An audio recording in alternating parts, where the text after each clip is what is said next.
कितना वेट किया हमने बॉयज एज बार्सिलोना फैंस, कितना हमने वेट किया। हम लोग देख रहे थे कि बाकी टीमें एक से एक ये साइनिंग वो साइनिंग कर रहे हैं, बिल्कुल अपना टीम को स्टैक किए जा रहे हैं, नेक्स्ट सीजन के लिए खतरनाक लेवल पे रेडी कर रहे हैं। लेकिन हम लोग यहाँ पे लुइस डियाज और निको विलियम्स पे ही अटके हुए थे कि भाई लुइस डियाज का ये हो जाएगा, ये नहीं आना चाहिए। निको विलियम्स तो हमारा पत्ता काट के चला गया वहाँ पे, लेकिन हमें एक अच्छा गोलकीपर मिल गया था। We were happy with that, but we wanted a left winger यहाँ पे। इसके बाद जो भी प्लेयर आता है I would say that is a bonus, and was जो प्लेयर हमारे लिए फाइनेंशियली सबसे ज्यादा वाइबल था, जो प्लेयर हम सबको अच्छा भी लग रहा था बॉयज की चलो ये आ जाए तो बढ़िया होगा यहाँ पे, वो हमारे पास आ जाता है Marcus Rashford. And finally we have something in our hands to work with. Hansi Flick के पास एक प्रॉपर लेफ्ट फिंगर भी है टू वर्क विथ, जहां पे वो अपना गेम प्लान वहां पे इंप्लीमेंट कर सकता है। तो होला अमीगो दोस्तों, कैसे हो आप लोग बॉयज? आज हम लोग बिल्कुल न्यूज के बारे में बात नहीं करेंगे कि क्या चल रहा है ट्रांसफर मार्केट वगैरह में, नहीं। आज हम लोग स्पेसिफिकली थोड़ा यहाँ पे रैशफोर्ड के बारे में बात करेंगे, क्योंकि मैंने आपको प्रॉमिस किया था कि मैं एक प्रॉपर टैक्टिकल यहाँ पे वीडियो बनाऊंगा कि हम लोग रैशफोर्ड को यहाँ पे कैसे फिट करेंगे, क्या रैशफोर्ड ला लीगा में यहाँ पे फाड़ सकता है, रैशफोर्ड का क्या गेम प्लान रहेगा, हांसी फ्लिक उसको कैसे सेटअप करेगा, सब चीज के ऊपर हम लोग यहाँ पे थोड़ा आज बात करेंगे। And boys before starting the video मैं बस आपसे ये रिक्वेस्ट करना चाहता हूँ कि बॉयज इतना आप लोग सपोर्ट करते हो तो जरूर से यार, जो लोग ने अभी तक सब्सक्राइब नहीं किया है बिल्कुल यार सब्सक्राइब कर दो, क्योंकि बॉयज रोज सुबह सुबह आपके लिए मैं बढ़िया बढ़िया वीडियो लाता रहता हूँ, transfer updates, tactical talks and everything. And बहुत जल्दी हमारा प्री सीजन भी शुरू होने वाला है, तो बॉयज बहुत खतरनाक सीजन आने वाला है अहेड। इसके बाद वर्ल्ड कप भी है। बॉयज इस जर्नी का पार्ट बनिए and boys do subscribe to our channel. लेकिन boys let's start with Rashford. सबसे पहले बॉयज हम लोग को यहाँ पे थोड़ा रैशफोर्ड का सिनारियो समझना पड़ेगा, ठीक है। हम लोग सबको पता है Rashford is a very good player.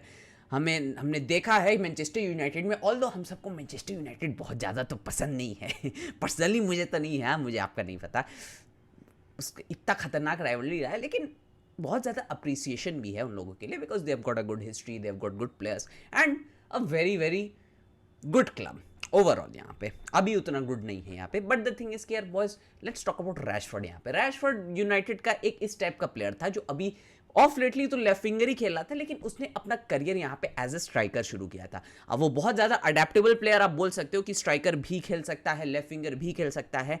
और बॉयज इस वजह से ही हांसी फ्लिक को ये प्लेयर चाहिए था। बॉयज हम लोग हमेशा से ये देख रहे थे कि जितने भी न्यूज़ आ रही थी बोला जा रहा था हांसी फ्लिक रैशफोर्ड को यहाँ पे प्रेफर कर रहा है। अब हांसी फ्लिक को अगर कोई प्लेयर चाहिए so you don't say no to him, because उसने जो किया है विद दिस स्क्वाड, जो स्क्वाड लिटरली जावी का बनाया हुआ स्क्वाड था, that has been absolutely brilliant. Literally उसको सिर्फ एक या दो साइनिंग यहाँ पे मिली थी, पाव विक्टर को तो कंसिडर ही मत करो, और बेसिकली डैनी ऑल्मो ही यहाँ पे मिला था। तो विद दैट वन साइनिंग उसने पूरे यहाँ पे बवाल कर दिया। उसके बाद उसने लामाशिया को यूज़ किया, सब चीज़ करके ही destroyed everyone. Almost pinch perfect यहाँ पे सीजन था, बट एनीवे चलो यहाँ पे थोड़ा हिकअप्स होता रहता है। Now the thing is Hansi Flick को रैशफोर्ड भी यहाँ पे चाहिए था, तो रैशफोर्ड को वो एज अ लेफ्ट फिंगर देखता है, एज अ स्ट्राइकर भी देखता है। तो हम लोग दोनों एस्पेक्ट्स के ऊपर बात करेंगे, लेकिन उससे पहले हम लोग को देखना पड़ेगा कि क्या रैशफोर्ड अपना यहाँ पे डिसिप्लिन को ठीक करता है। तो बॉयज मैं बता दूँ ज़रूर से ठीक करेगा, क्योंकि हमें पता है कि देखो रैशफोर्ड का थोड़ा वहाँ पे एटीट्यूड वगैरह का इशूज़ था, ड्रेसिंग रूम इशूज़ था, ऑफ द फील्ड वहाँ पे इशूज़ था, ऑन द पिच भी उसका वहाँ पे इशूज़ था कि वो ट्रैक बैक नहीं करता था, डिफेंस नहीं करता था, वो सब बहुत सारे कंप्लेंट्स थे। लेकिन बॉयज फ्लिक के अंडर ये सब करने का there is no margin of error, कि फ्लिक ना बेल्ट ही बेल्ट मारेगा कोई भी प्लेयर को, क्योंकि वो खतरनाक लेवल का जर्मन आदमी है, अपने ग्रैंडफादर की फिलॉसफी पे चलता है, अगर आप समझ रहे हो कौन है। तो उस सब लेवल का जब कोच है ना, so you can not slack in front of. ये हमें याद है कैसे कुंडे लेट आया तो उसको बैठा दिया था, छोटी छोटी चीज में यहाँ पे फ्लिक बहुत ज़्यादा उसको डिसिप्लिन चाहिए। तो रैशफोर्ड को ये सब चीज़ें ठीक करनी होगी एंड 100% वो ठीक करेगा, क्योंकि उसको तो अपने हेटर्स को भी यहाँ पे रॉन्ग प्रूफ करना है।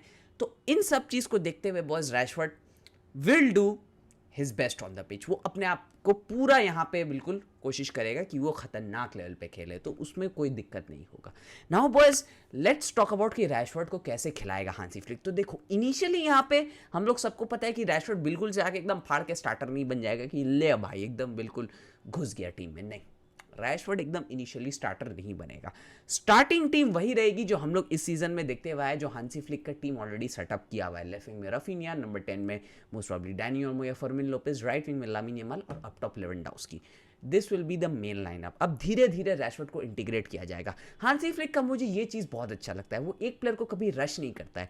कितना भी इंपॉर्टेंट मैच हो, कितना भी कुछ हो, कितना भी माइनर इंजरी हो, हांसी फ्लिक एक प्लेयर को वहाँ पे धीरे धीरे लेके आता है। 50 मिनट 60 मिनट्स के बाद उसको धीरे धीरे इंटीग्रेट कराता है, मैच फील लेता है और उसके बाद उसको स्टार्टिंग लाइनअप में लेके आता है। रैशफोर्ड को भी वो वैसे ही करेगा, इनिशियली वो उसको ट्राई करेगा। अब देखो हांसी फ्लिक उसको दो तरीके से यहाँ पे देख सकता है, एक एज अ स्ट्राइकर और एक एज अ लेफ्ट विंगर। तो अगर हम लोग यहाँ पे थोड़ा लेफ्ट विंगर के एस्पेक्ट के ऊपर बात करें, जो बेसिकली जो सबसे ज़्यादा प्रोमिनेंट चीज़ है जिसके लिए रैशफोर्ड को बेसिकली लाया गया, क्योंकि हमारे पास स्ट्राइकर में तो ऑलरेडी लेवेंडोव्स्की और बैकअप में फरहान है, तो लेफ्ट विंगर का ही हम लोग को वहाँ पे दिक्कत हो रहा था, क्योंकि हमें एक अलग डायमेंशन नहीं मिल पा रहा था वहाँ गेम का। Of course Raphinha was there, Raphinha has played the best amongst everyone, but एक राइट फुटेड लेफ्ट विंगर होना जो पिच को पुल कर सकता है, जो कट इन साइड कर सकता है, वो सब थोड़ा यहाँ पे अलग हो जाता है, क्योंकि राफिनिया एक इन्वर्टेड प्लेयर की तरह खेलता था मोस्टली। ठीक है, तो अब रैशफोर्ड को अगर हम लोग यहाँ पे लेफ्ट विंग में डालते हैं तो द थिंग इज कि रैशफोर्ड दोनों चीज़ कर सकता है। एक तो वो विंग को पूरा पुल कर सकता है, पूरा फ्लैंक को पुल कर सकता है, दूसरा वो कट इन साइड भी कर सकता है। अब देखो रैशफोर्ड जब वहाँ पे एकदम साइड लाइन को हक करके खेलेगा, बिल्कुल फ्लैंक को पुल करके खेलेगा वहाँ पे, तो वहाँ पे बीच में मिडफील्ड में काफ़ी ज़्यादा स्पेसेस बनेंगे for Pedri, for Danny Olmo अगर खेल रहा है, या रफीनिया अगर नंबर 10 खेल रहा है, उन सब प्लेयर्स के लिए वहाँ पे उसको एक्सप्लॉइट करने को। और यहाँ पे बाल्डे के लिए भी बहुत स्पेसेस बनेंगे कि वो इन्वर्टेड यहाँ पे रन्स मारे। अब देखो Rashford is not a crosser mostly, ठीक है, तो I don't expect him much to do that कि वो एकदम साइडलाइन को हक करके खेले। हाँ, वो पिच को ज़रूर पुल करेगा, वो विथ लेके आएगा, वो ट्रांजिशंस में भगाएगा, उस तरफ से बॉल प्रोग्रेस कराएगा, वो सब चीज़ करेगा, लेकिन मोस्ट ऑफ द टाइम वो वहाँ पे सिर्फ ये नहीं है कि सिर्फ विथ खींचता रहेगा और क्रॉस मारेगा ना। रैशफोर्ड ज़्यादातर इन्वॉल्व होगा अंदर की तरफ, क्योंकि बाल्डे ऊपर से चढ़ेगा, रैशफोर्ड कट इन करेगा, रैशफोर्ड ट्रांजिशंस में मूव इन करेगा। ऑल्दो रैशफोर्ड का टेक ऑन एबिलिटीज उतना बढ़िया नहीं है कि एकदम फटाफट मैन को बीट करके निकल जाएगा, लेकिन रैशफोर्ड 1-2s में बहुत अच्छा खेलता है और वहीं पे रैशफोर्ड एक्सेल करेगा। 1-2 करेगा, निकलेगा, पीछे भागेगा, स्पेस को एक्सप्लॉइट करेगा and boom goal, boom goal, boom assist, ये सब करेगा। रैशफोर्ड फाइनल बॉल वाला प्लेयर है, तो that is why boys Rashford को उस तरीके से खिलाया जाएगा, एक इन्वर्टेड प्लेयर के तरीके से। ये तो हो गया उसका लेफ्ट विंगर का एस्पेक्ट, जिस वजह से उसको लेके आया गया है कि देखो क्रिएटिविटी तो टीम में ऑलरेडी बहुत ज़्यादा है। ऑल्दो रैशफोर्ड एक क्रिएटिव प्लेयर भी है। अगर तुम्हें याद होगा जब यूनाइटेड में कुछ टाइम पहले वो खेल रहा था, तो अलॉट ऑफ द टाइम्स वो काफ़ी ज़्यादा क्रिएट भी करता था ज़रूरत पड़ने पर, क्योंकि मैनचेस्टर यूनाइटेड तो कुछ कर नहीं पाते, सिर्फ ब्रूनो और रैशफोर्ड ही करते थे। तो इस वजह से क्रिएटिविटी में भी उसका यहाँ पे हाथ रहेगा, और मेन उसका काम रहेगा यहाँ पे गोल मारना और असिस्ट करना। यहाँ पे असिस्ट तो वही फाइनल बॉल खिला दिया, वो सब कर दिया, लेकिन मोस्टली यहाँ पे गोल मारना। Now boys let's talk about the striker aspect. अगर रैशफोर्ड यहाँ पे स्ट्राइकर खेलेगा तब उसका यहाँ पे क्या रोल रहेगा। तो देखो जब रैशफोर्ड यहाँ पे स्ट्राइकर में आ जाएगा, तो देखो वहाँ पे बेसिकली तब होगा कि राफिनिया यहाँ पे लेफ्ट विंग खेल रहा है, नंबर 10 में डैनी ओल्मो, राइट विंग में लामिन यमाल, और स्ट्राइकर में तुम डाल दिए रैशफोर्ड को। अब ये सिनारियो होना थोड़ा यहाँ पे मुश्किल है मुझे तो लगता है, क्योंकि ऑलरेडी फरहान और लेवा जब है तुम्हारे पास, तो रैशफोर्ड तुम उतना जल्दी स्ट्राइकर में यूज़ नहीं करोगे। But then you never know with Hansi Flick, वो रोटेट करता रहता है, और बॉयज 60 गेम्स है यहाँ पे बॉयज, 60 गेम्स, तो उतना में तुमको कितना रोटेशन चाहिए, सब प्लेयर्स को फ्रेश भी रखना है, तो उन सब चीज़ की वजह से यहाँ पे रैशफोर्ड को स्ट्राइकर भी खिलाया जा सकता है। अब नेवरदलेस कभी भी आया, 50 मिनट्स के बाद आया, 60 मिनट्स के बाद आया, स्टार्ट किया गेम, वो मैटर नहीं करता, समझ लो रैशफोर्ड यहाँ पे स्ट्राइकर खेला। तो Rashford is not your typical Lewandowski type of striker जो एरियल बॉल्स के लिए जाएगा, जो हेडर वगैरह मारेगा, डिफेंडर्स को यहाँ पे ब्लॉक करेगा वगैरह, ले ऑफ खेलेगा ना। Rashford is your striker, he is more similar to Ferran in terms of play style when playing a striker. वो रन्स लेगा, वो स्पेसेस बनाएगा, वो 1-2s पे खेलेगा, वो पेस से एक्सप्लॉइट करेगा। तुम लेवेंडोव्स्की को देखोगे ना, वो अपना बॉडी, अपना फिजिकलिटी, अपना मूवमेंट से वहाँ पे डिफेंडर्स को बीट करके वहाँ पे गोल मारने की कोशिश करता है फिनिशिंग के ऊपर। फरहान इज द वन जो रन लेता है, बॉल को घुमाता है, मूव अराउंड करता है, वहाँ से गोल मारने की कोशिश करता है। That is what Rashford will also do. Pacey बंदा है, 1-2 करेगा, फट से निकलेगा और बैम गोल, ये सब करने का यहाँ पे रैशफोर्ड कोशिश करेगा। So that is how Hansi Flick will use him as a striker. उसको एरियल बॉल्स में ज़्यादा नहीं वो करेगा। अब देखो इनिशियली तो मुझे लगता है Rashford would be perfect to play against team जो एकदम मिड ब्लॉक खेल रहे हैं, क्योंकि लो ब्लॉक में तो यार तुमको चाहिए उस तरीके का लंबा स्ट्राइकर वहाँ पे जो हेडर वगैरह मारे, जो फिजिकली प्लेयर लोग को थोड़ा एक्सपर्ट करे। लेकिन जब थोड़ा मिड ब्लॉक या एकदम हाई लाइन होता है वहाँ पे, तब Rashford will be absolutely dangerous, क्योंकि उसका स्पीड बॉयज रैशवर्ड इनिशियली हमेशा याद है क्या चीज़ के लिए याद माना जाता था? स्पीडस्टर, यंग स्पीडस्टर, बवाल करता है, पेस पे सबको बीट करता है। That is what Rashford could do. और इस टाइम पे रैशवर्ड वही अगर करेगा ना against mid block teams, against highland teams, वो बजा देगा वो। लेकिन ला लीगा में you will find 70% of the teams तुम देखोगे वहाँ पे वो लो ब्लॉक खेलेंगी, तो वहाँ पे रैशवर्ड को विंग के ऊपर ज़्यादा अपना फोकस करना पड़ेगा।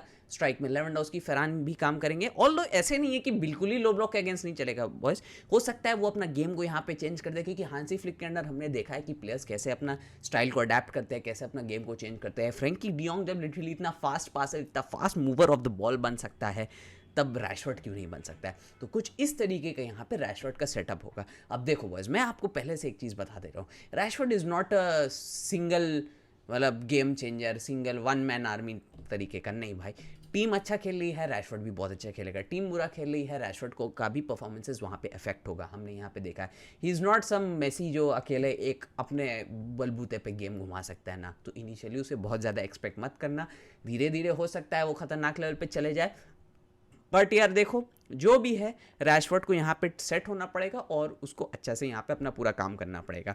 नाउ द थिंग इज़ कि अगर यहाँ पे रैशवर्ड नहीं चलता है, अगर रैशवर्ड यहाँ पे फ्लॉप हो जाता है, रैशवर्ड नहीं करता है, फिंगर्स क्रॉस ये सब बिल्कुल नहीं होगा, बट समझ लो एक सिनारियो हो जाता है कि रैशवर्ड बहुत ही बैंग एवरेज खेलता है और हमें समझ में नहीं आता है क्या करना है, तो बार्सिलोना उसको लेट गो भी कर सकती है। ये सबसे बड़ा चीज़ है यहाँ पे। और अगर रैशवर्ड फाड़ दिया, बिल्कुल बवाल लेवल का खेल दिया, अरे बाप 35-40 तो गोल मार दिया, तब तो हमारे लिए एक स्ट्राइकर भी शॉर्ट हो जाएगा नेक्स्ट सीजन के लिए। सोचो स्ट्राइकर में वो सबको इसाक विसाक सबको एकदम उड़ा दिया, इसाक विसाक के बारे में हम लोग भूल गए, ग्योकेरेस फोकेरेस का सबका रिकॉर्ड फिकॉर्ड तोड़ दिया।